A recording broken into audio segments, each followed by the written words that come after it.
Everybody, good afternoon or good morning, I should say. It's certainly a big pleasure of mine to have one of my best local vendors on with me today, and his name is David Curtis. And David is with R.I.G. Roofing, which is our shingle best roofer in the county. All right. And thank you for joining us, David. Thank you, Patrick.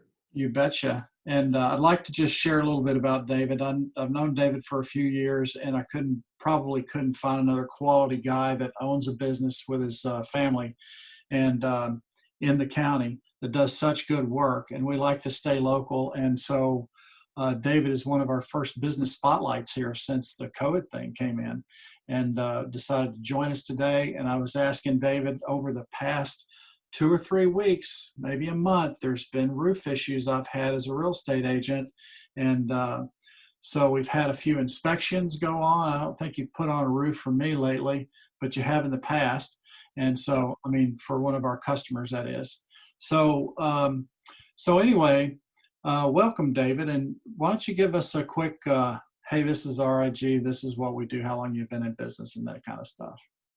Okay, so like Patrick said, I'm David with R.I.G. Roofing. We're best known as your shingle best roofer.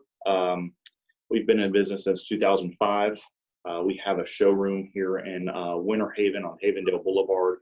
The address is 2001 Havendale Boulevard Northwest, where we actually have displays of shingles so that people can see, touch, and feel, and actually get a feel of what the shingle looks like close up versus being on a piece of paper. Yeah, my brother and I, we started the company back in 2005 and have grown it quite a bit since then, and we're up to somewhere in the approximately around 50 employees at this moment, and we're still looking to grow. We just put an ad out the other day looking for another member to join our team. So we're still out there pursuing customer service and pursuing good roofing qualities. Well, everybody I talked to that has used your services has had great things to say about you. But so more importantly, though, I called you the other day because I've been getting these questions from people, and I, of course, I'm not the roofer. I always tell them I'm not your attorney, I'm not your roofer, I'm not sure. I'm your real estate agent, but there's a lot of things I can't answer. As a real estate agent, you wear many, many hats, but there's a few that you just can't put on. Definitely the roofer hat. Forget that. Right. So anyway, we'll leave that to the other experts. So I have a few questions that people have been asking, and I just wanted to get your take on some of those. So what are the things I can do? This one question that somebody asked me the other day, what are the things I can do to get maximum life on my roof? Well, I would say probably one of the best things is having a scheduled roof maintenance. Roof maintenance almost seems unusual because not anybody really talks about that, but we do quite a bit. It's very important to make sure your roof is cleaned off. There's no leaves and debris left on the roof for long periods of time. As we all know, oak leaves are very acidic, so they break things down more rapidly than they should break down. And having a scheduled cleaning. So cleaning your roof, I would say once or twice every 10 years is probably sufficient, and that will just maximize your roof life expectancy. But please don't use pressure washer. Don't use that. Hire a professional that does roof cleaning, because that's what's going to cause it to last longer. Well, what exactly does a pressure washer do that why you shouldn't use it? So a pressure washer, what it does is it kind of expedites your life expectancy of your roof, like the expiration date, because roofs are built for erosion. Over time, water hits it, sun hits it, it breaks the products down, and it erodes off the roof, kind of like a river over a rock. But in this scenario, when you use a pressure washer, you kind of like put that on speed. You really pull all the granules. The granules really give your roof as much life expectancy as possible. So the algae that gets inside the shingles actually breaks down the bond between your granules and the shingle itself. And so the granule will fall off, and then that's just something else that it's now expediting the expiration. Date. So Don't want to use pressure. You don't want to use pressure. It just accelerates it, right? Correct. Oh, that's Exactly. interesting. That's great. So, because you know where the question comes from, because a lot of people will have a 20-year roof or a 25-year roof, architectural shingles, and then Right. the home inspector goes out there and goes, well, it's at the, it's looks like it's at the end of its useful life, in 15 years, Right. and about half the time, I'm going to say that that's not exactly true. There's, I get, you guys to come out for a roof inspection. You go, no, there's 3 to 5 years left life on this roof. You can't ever nail the number of years exactly. I know that, but Yeah, every roof will be a little bit different. Every roof, I wouldn't say every single roof, because if you go into a neighborhood that has no trees, all of those roofs will be very similar as to their expiration date, right? But if you go into a mature neighborhood where some houses have trees, some houses don't, some houses have great coverage, great wind coverage, some don't, they will experience different life expectancies. So it is kind of hard to really narrow it down, and each house is just that unique. I mean, it does get different exposures. It is probably a different manufacturer of shingle, and there are a lot of them out there. So it's hard to nail that exact number down, like you're saying. I gotcha. So the another question that we had was recently we've just seen all the gutter companies coming out of the woodwork, contacting people about, hey, really need to have gutters. And I know where it's coming from. There are some uh, portions, I guess, of the house that really do need to be guttered, because there's the ground and the foundation. And if you're not taking care of your foundation, that erosion happens. You start getting some backwash out. And I see it mostly under the air conditioning systems where they've got the pad there. All the water's washed out from underneath it. And that Right. puts your AC on a slant. And all of a sudden you got AC problems about a year later, and you didn't think about it. And so we gutter to get the water flow away. We're trying to protect Sure. things down, and obviously the roof, we're trying to protect things up. So what's the best advice you can give somebody if they're thinking about putting gutters on their house? Well, in many cases, your bang for your buck is in the number of linear footage that you're going to get. So if you only have the front section of your house that you're wanting done, you might pay more per linear foot for that section of the house versus if you did your whole house, you would pay much less. Right. But I like to tell people, if your concern is with the erosion of water, your rain line falling off your roof, hitting your the foundation area, you can gutter it for sure. If you have a lot of trees, you really want to really put this in your budget, is to consider leaf guards. Gutters can clog up so quick. Do those really work, those gutter guards? They do mitigate quite a bit of the leaves. I wouldn't say it's 100% fail proof. There are different brands and styles that you can go with, but I would definitely recommend it if you have trees around your house, because they inevitably you're going to get leaves in there. It's going to clog it up. And just yesterday I went, and there was just a few trees at this house, and both downspouts on both corners of the house were completely full, and the gutter was almost to the top, full of water from the rain of yesterday. So it happens.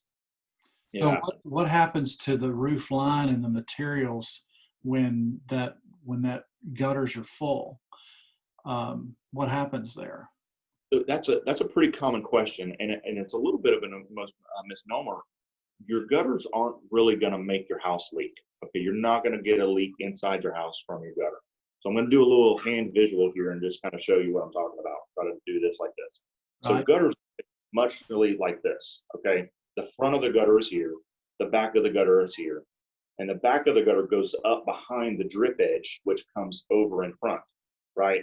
Okay. So if the gutter fills up completely, there is no way that it's going to back into the house, because the front of the gutter is lower than the back of the gutter. I see. So water get to the lowest point and then overflow. It's never going to go up your roof. Right. I got So you. if your eaves are rotten or if they're getting water damage, it's coming from the drip edge that's there, and it's causing that drip edge has failed, and that's what's going on. It Oh, has nothing to do with the gutter. I see. So, but it it can, if you don't take care of the gutters, it can mess with your eaves, right?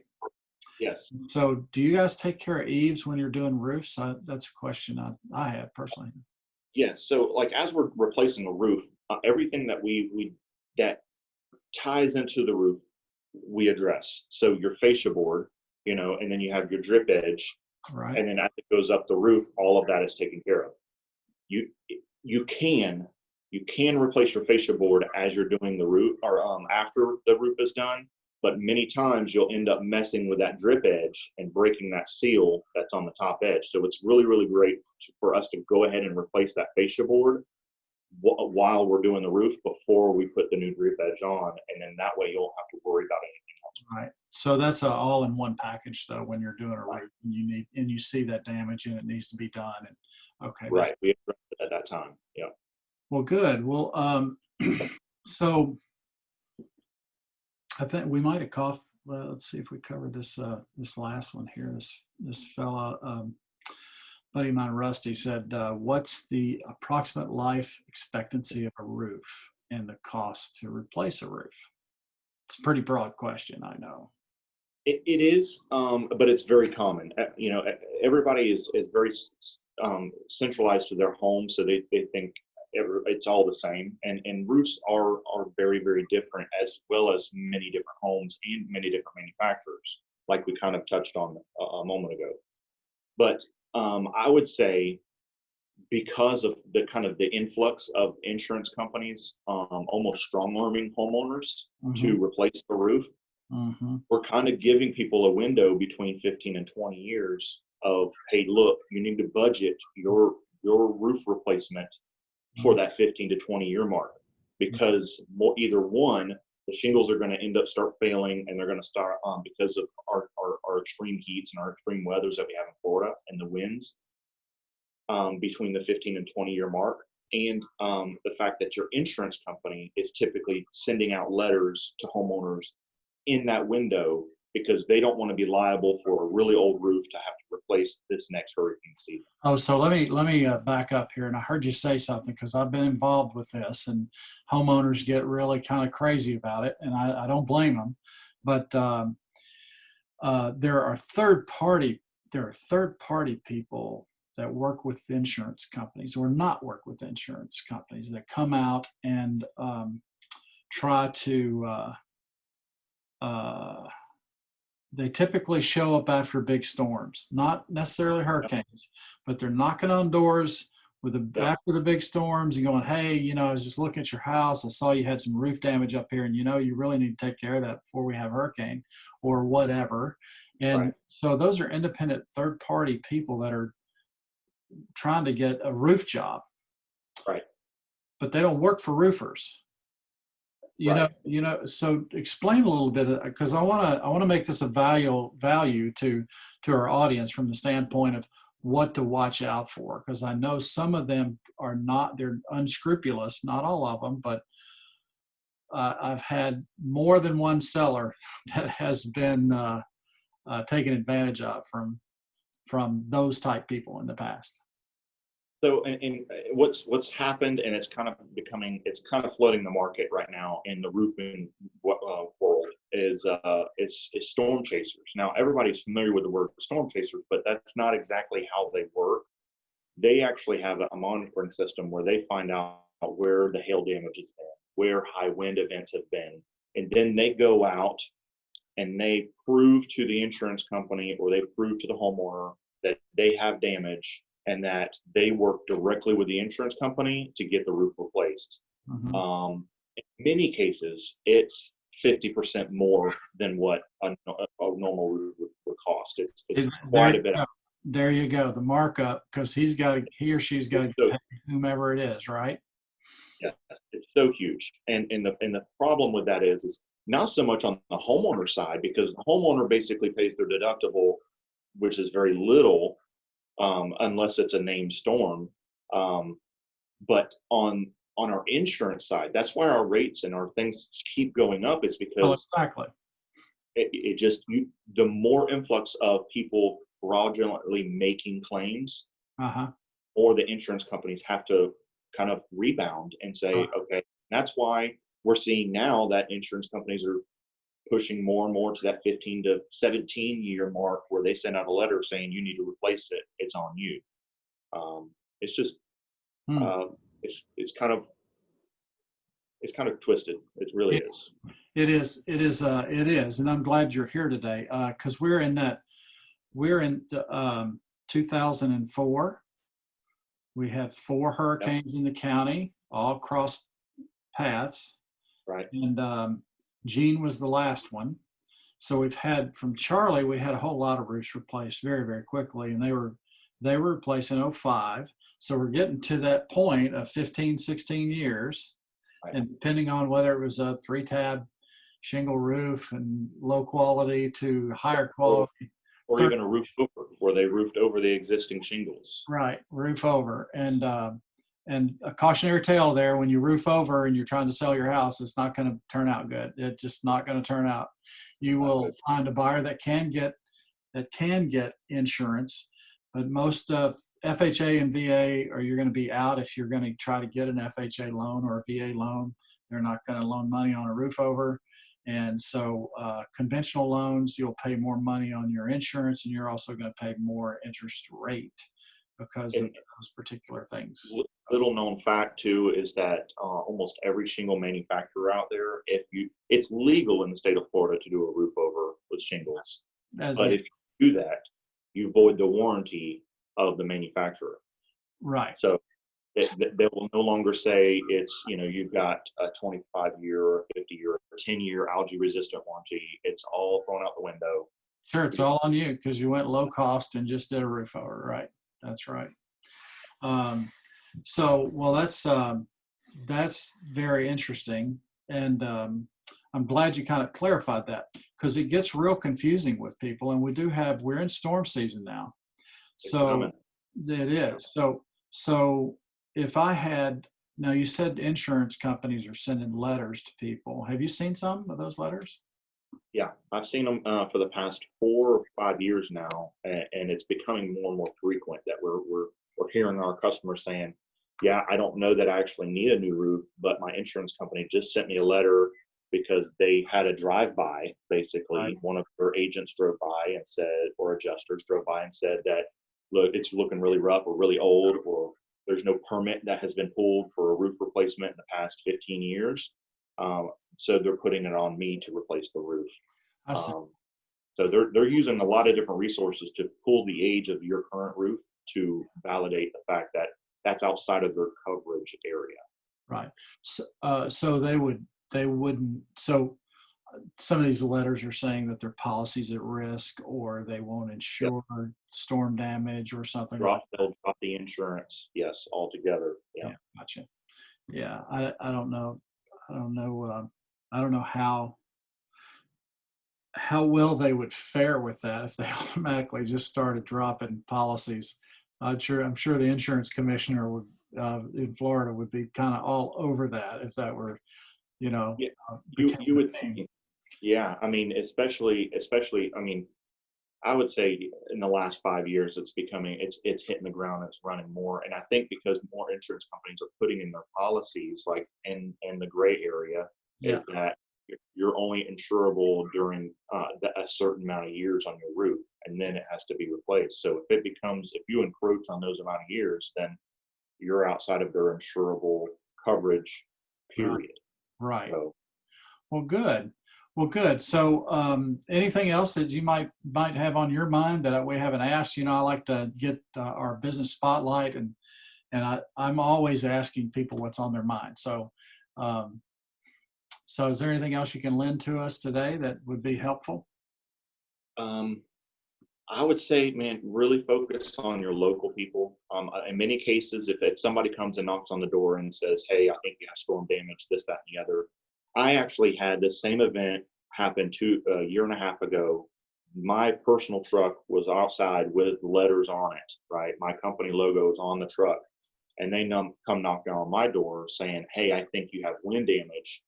And I'm saying, and so I just questioned them, and Yeah. basically I said, "Well, so you would grant the policy, but you have to do the roof. I don't understand why I wouldn't be able to do my own roof." pull our own permits and everything. All that, yeah. If we're gonna go to the insurance company and do it, we have to do it from start to finish, and that's not the case. Right. To do it start to finish. You can cut them out, get yourself your adjuster from your insurance company, and you can handle gathering bids from other roofing contractors. And then that way, the relationship you built with the community, and you're not submitting and not giving money away to a storm chaser. Right. Exactly. Wow. That's very interesting. And permitting is certainly another subject for another expert at some other time, because it gets wild. I will say, if in doubt, I will tell the audience, if in doubt and you think you need a permit, don't need a permit, call your local government, whether that's the city or the county, and ask. Because you don't, it's not a matter of, many times you can, I don't want to get into a whole nother topic. Many times, if you're real nice to them and you've done something that you shouldn't have done, they'll let you permit it afterwards. But you don't want to be in that situation. Ever known anybody with a back porch that they had to tear off their house? Yep. I didn't, but I knew someone, and he took the low road. He was arguing with everybody, and the county finally said, "Sorry, we're not gonna permit that." The thing about it is, honestly, the permits are not expensive. I know. You know what I mean? They're really not. And they're not a hassle. Yeah. They're not. It's not worth it. It's so minuscule. Let's just the rules. You know what I mean? It's the rules, follow the rules, and you don't have headaches later, right? So, well, David, we enjoyed having you on our business spotlight today, and I will tell everybody on the call that indeed R.I.G. is our shingle best roofer for sure. That's their tagline. And give them your website, David. It's rigroofing.com. All right. Great. And check us out on Facebook. Same thing. R.I.G. Roofing, Construction and Roofing. Excuse me. It's R.I.G. Construction and Roofing on Facebook. And a phone number best to give you guys a call if they need service? Or it's 863-294-4477. All righty. Thank you very much, David, and I appreciate you being here. Good luck Awesome. today. Thank you so much. Okay. See ya. Yeah.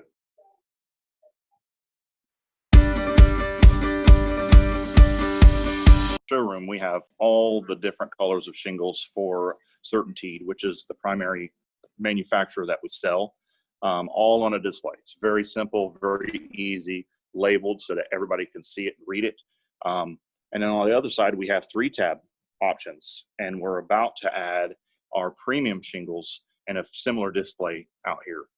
We got premium metals, we've got premium shingles. It's really great. And then your most commonly seen metal roofs, which is kind of hard to see because of the background, but it's really great metal display so that you could touch it, feel it, see the different colors, different options, skylight options, things like that.